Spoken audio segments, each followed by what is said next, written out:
Hey everybody, I'm Corey, and this is Wrestle with Truth. Today I want to be looking at Marxism and testing it with the scripture.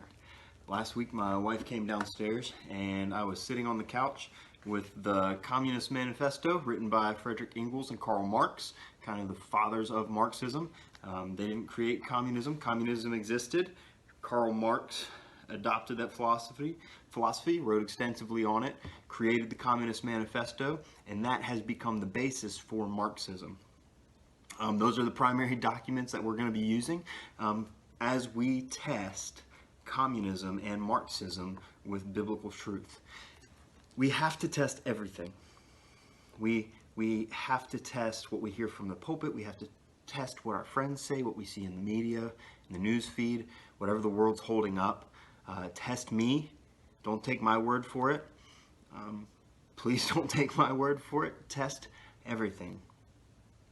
The reason I am driven to dive into this topic is I have a growing concern over the number of people that I know have fruit in their life indicating that they love Jesus Christ, lifting up an organization which is openly Marxist, like Black Lives Matter.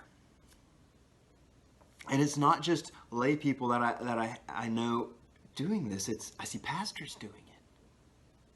And I see pastors doing it through their church's social media. This is a dangerous thing. I don't think that many believers quite understand, especially my age, the millennial demographic, understand what Marxism is historically, fundamentally, and that it is in direct opposition to the gospel. I put together this series of videos because I want to jump into the tenets of Marxism and communism and show where they stand when compared to biblical truth. This topic is one that I think I have a unique perspective on. I do not have nearly the perspective as one who has lived in a Marxist communist country and been a believer at that time. I have spent time getting to know individuals who have. And their experiences and what they've shared with me have shaped my perspective. I think my perspective has also been shaped by the fact that I had the honor of serving in the Marine Corps, and during that time I got to see some of the worst that man had to offer, as well as undoubtedly some of the best. But there's a biblical principle that was solidified for me in that experience and made it concrete, which applies to today's discussion, and that is that since Adam and Eve initiated the fall of man, man has been born and is basically sinful, except for when Jesus Christ redeems them. Were it not for Christ, man would be all bad, but by the grace of God. With that, the first point. In the Communist Manifesto, Marx and Engels write, "The charges against communism made from a religious, a philosophical, and generally from an ideological standpoint are not deserving serious examination."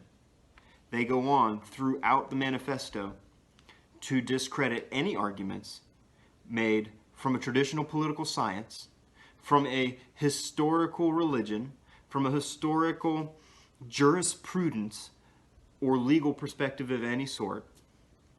Essentially, any system of any government or any institution that preceded communism, which did not succeed in eliminating class warfare or classes, has zero credit because of that failure.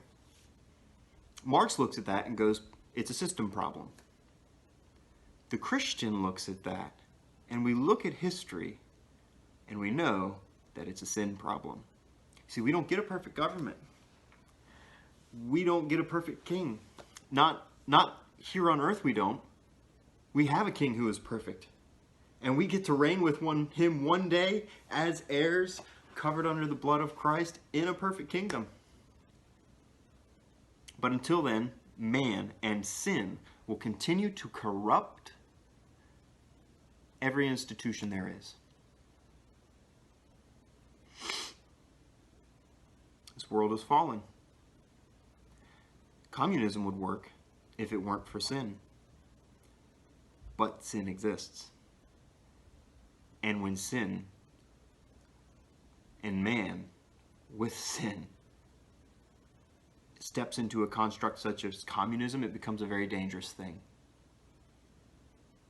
So as we continue to have this discussion and unpack these points, I hope that you'll watch the rest of these videos.